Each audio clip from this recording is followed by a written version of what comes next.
Então, o que que é o transporte de O2 e CO2?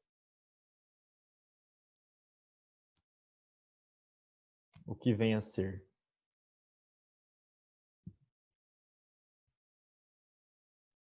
Da onde vem esse O2 e CO2, pessoal?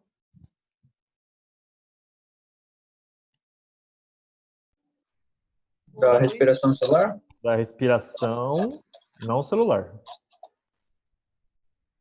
Da respiração em si. Inspirar e expirar, certo? Então, a gente adquire O2 a partir da inspiração. Respiração pulmonar, isso é muito bom. Então, a expiração coloca o CO2 para fora. Tá? Caio, fecha seu áudio, por favor. Obrigado. E também transportes de nutriente e metabólicos. Aí sim, a gente está falando de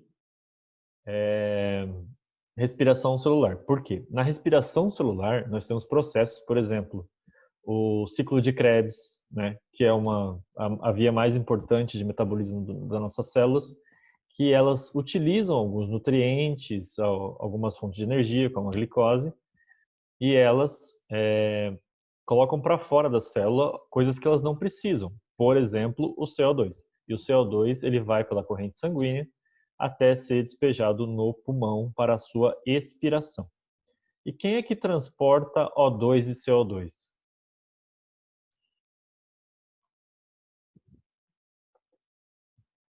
Sangue. Quem no sangue? Quem no sangue, Isa? Quem no sangue, Bel? Daquelas células que nós falamos.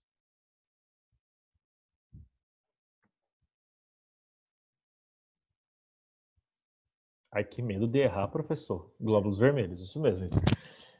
Os glóbulos vermelhos, eles fazem o transporte tanto de O2 quanto de CO2. Né? E através dessa célula importante que tem a hemoglobina, que a Grace já falou, ela é a que responde por transportar, né, por fazer todo... Gente, está muito claro, às vezes está muito escuro, está muito estranho. Fazer o transporte dessas moléculas que são muito importantes para a gente. Tá? Transporte de hormônios também faz o transporte... Que medo de errar. Não tenham medo de errar, tá bom? Tá na hora de errar. Não tenham medo, não. Nunca mordi ninguém. Também não deu porque a gente está pela internet. Então, o transporte de produtos de desgaste, né? O que é produto de desgaste? É justamente aquilo que a gente não utilizou ou aquilo que foi reparado e que não tem mais proveito para o corpo e tem que ser removido, né? Tanto para o rim quanto para o fígado. Transporte de células e substâncias envolvidas nas reações imunes, ou seja, as células a gente já falou, são os glóbulos brancos, vermelhos e os trombócitos, e substâncias envolvidas nas reações imunes. Né? Uma das substâncias, na verdade uma das células, são os linfócitos, e outra a gente tem, por exemplo, as imunoglobulinas, que são os anticorpos, tá? E um negócio chamado proteína C. A proteína C está muito ligado a reações inflamatórias. Então, o sangue também faz esse tipo de transporte. Coagulação nos locais de solução de continuidade nos vasos sanguíneos. Eu cheguei a falar para vocês o que é uma solução de continuidade, né? Lá quando a gente falou de tegumentar. O que é uma solução de continuidade?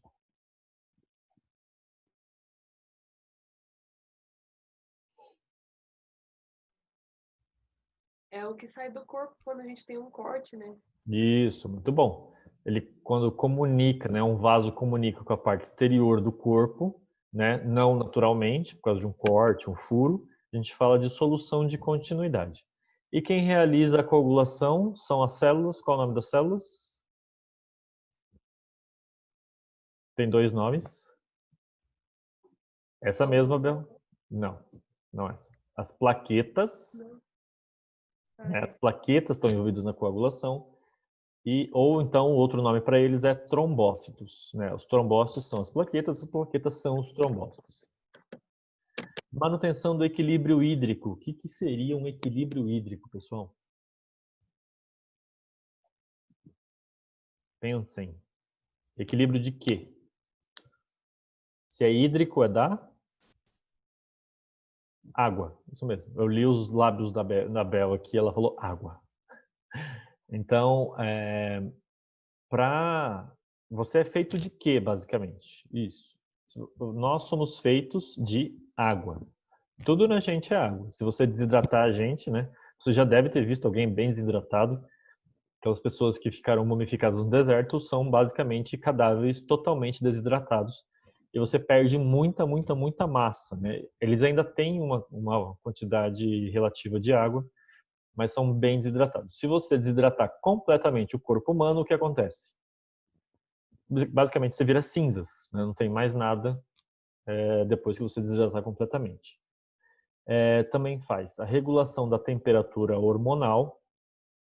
O que é uma temperatura hormonal? Né? Existem vários jeitos que o cérebro e o corpo regula a nossa temperatura do corpo. Uma delas é através de hormônios. Então, o sangue tem essa função de transporte de hormônios que ajuda na temperatura hormonal e corporal ao mesmo tempo. E manutenção do equilíbrio ácido-básico. Então, manutenção do equilíbrio hídrico é em relação à água. E toda água, né, no nosso caso, né, toda substância tem um pH. O nosso pH ele pode estar mais ácido ou mais básico. E essa manutenção depende de certos fatores, como, por exemplo, a sua respiração, o seu catabolismo, né, o seu exercício físico. Então, esse equilíbrio ácido-básico ele é controlado o tempo todo. Se ele sai muito do balanço, você acaba se sentindo mal. Todo mundo fala, né? Você não pode deixar o seu corpo muito ácido porque isso faz mal para você. Mas você também não pode deixar muito básico. Eu falei, então o que eu faço? Né? Tipo, tomo água? Dá para tomar água. Mas a água é uma das coisas que corrige o pH do seu corpo. Existem outras diversas medicações, diversos procedimentos, diversos digamos, hábitos fisiológicos que você tem que realizar para manter o equilíbrio ácido básico, tá? É justamente uma linha tênue entre você estar, por exemplo, em 7,2 e passar para 7,5 que já pode te fazer mal. Se eu estou com pH 7,5, eu estou mais básico ou mais ácido?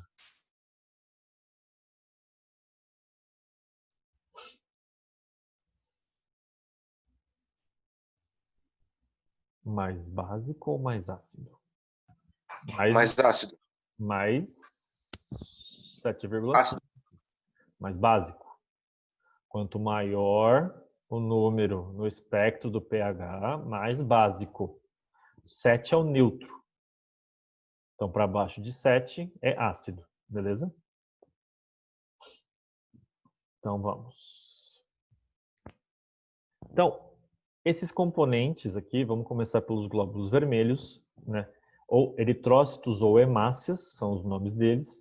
Eles são discos anucleados. O que seriam discos anucleados? Eles não possuem o núcleo da célula. Eles são células, tá? Mas eles não possuem núcleo. Professor, por que eles não possuem núcleo? Vamos chegar lá, relaxa. Então, eles têm uma certa elasticidade, justamente o motivo deles não terem núcleo, né, uma das funções de um glóbulo vermelho não ter núcleo, é justamente passar por capilares muito apertados. Do contrário, ele não conseguiria passar. Tá?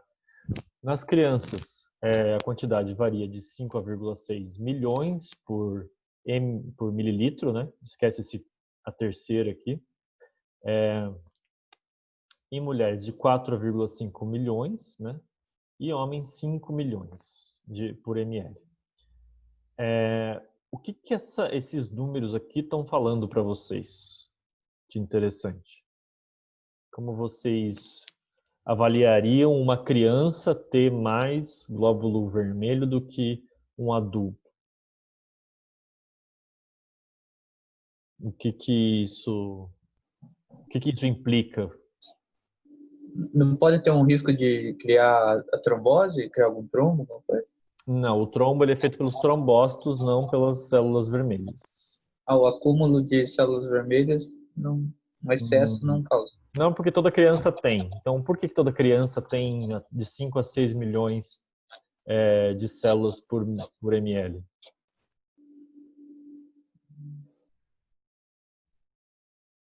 O que essas células carregam, pessoal?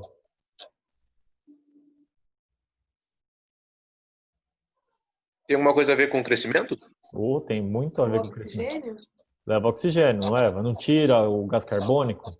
Então, o metabolismo da criança, ele é mais lento ou mais rápido que do adulto?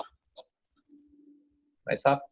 Mais Mais rápido. rápido. Então, eu vou precisar de muito mais células que transportem oxigênio para que essa criança faça essas trocas com muito mais rapidez, e conforme as pessoas vão envelhecendo, o número vai diminuindo, tá bom?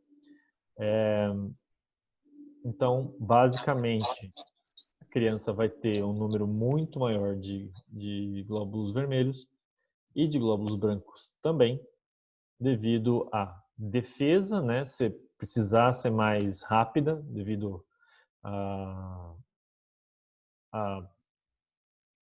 necessidade de ter um sistema imunológico muito mais preparado, né, para enfrentar as doenças, porque quanto mais você tiver, mais fácil de combater. No adulto, esses picos só ocorrem durante uma doença, tá?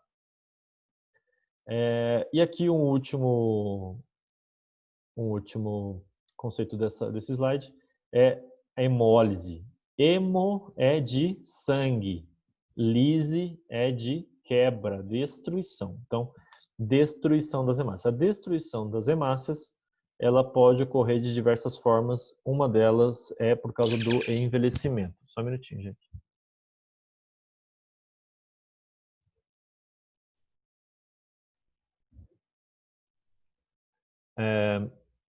Então, essas células vermelhas, gente, tem uma coisa muito interessante. Vocês conhecem anemia falciforme? Já ouviram falar?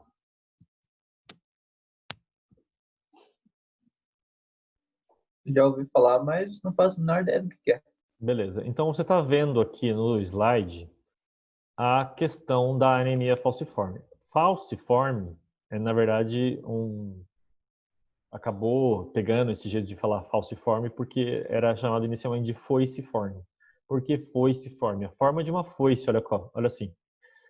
Essa hemácia aqui, ó, ela tem um formato estranho, né? Esse formato meio curvo, justamente porque essa pessoa tem anemia falciforme. A anemia falciforme, ela muda o jeito das hemácias transportarem o oxigênio, né? Olha só, o que precisa, na verdade, é uma distribuição bem globular, né? Bem redondinha assim, como se fosse uma tigelinha afundada, para que a hemoglobina consiga se ligar com facilidade tanto ao oxigênio quanto ao gás carbônico e ter um número adequado dentro dessas hemácias, né? Quando a gente tem anemia falciforme, olha assim, ó, aqui tem muito menos hemoglobina. Isso faz com que não seja tão eficaz no transporte de oxigênio. Ainda faz o papel, certo? Mas não tanto quanto a célula normal. Então, mas tem umas coisas bem interessantes. Isso seria um problema ou uma solução de alguma coisa, vocês acham? Qual a vantagem de ter uma anemia falciforme? Ou uma desvantagem?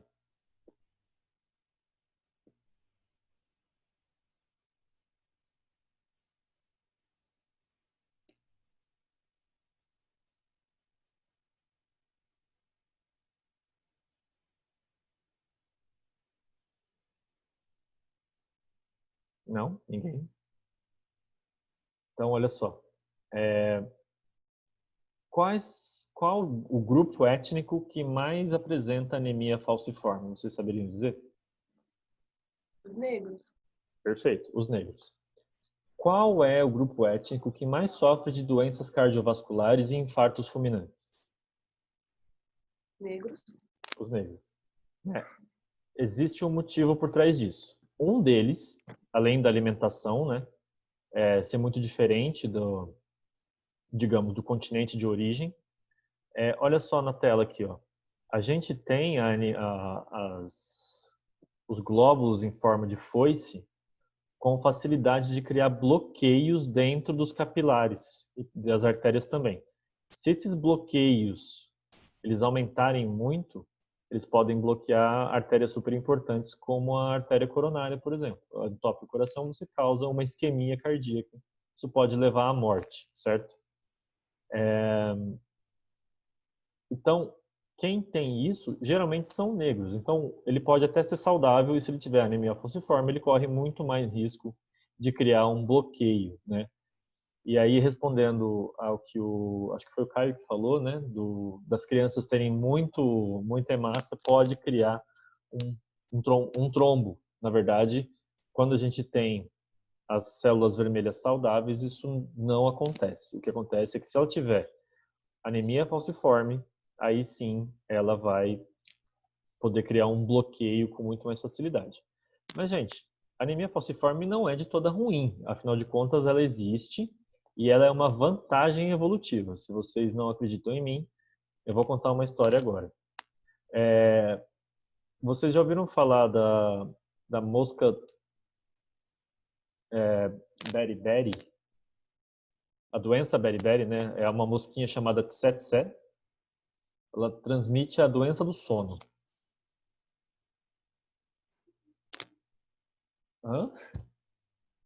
A doença do sono. A doença do sono, ela teve origem na África. O que acontece com essa doença? Esse mosquitinho, ele transmite um parasita que ele se insere nas células vermelhas saudáveis e ali ele vai se reproduzindo e vai estourando essas células vermelhas, uma a uma.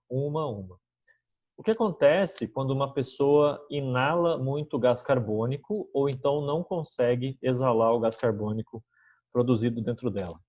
É o mesmo efeito. Vocês já viram isso em algum lugar?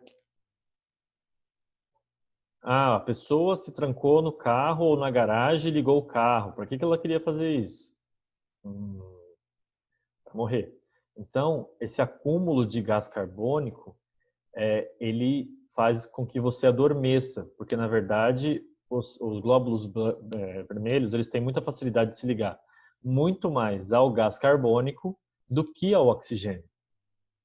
Então essa ligação ela ocorre de forma muito forte e ela bloqueia o O2 que não consegue mais entrar na hemácia. E aí você não tem O2 para lugar nenhum do seu corpo. Em especial uma coisa muito importante chamada cérebro, que consome quase 90% do seu oxigênio por dia.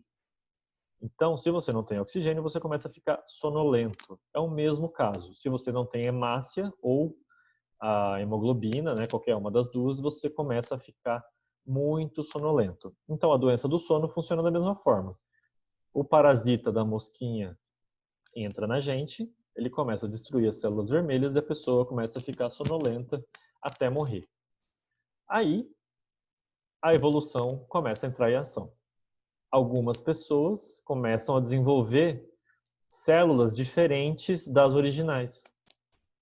E o parasita não curte esse tipo de célula em forma de foice. Ele gosta só das saudáveis. E o que acontece com as pessoas que têm anemia falciforme? Nunca pegam a doença do sono e não morrem dela.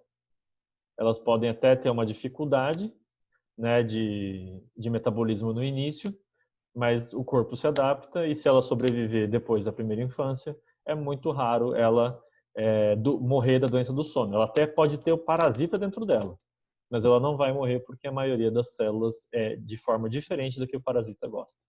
Então, é uma vantagem e também é uma desvantagem. Continuemos.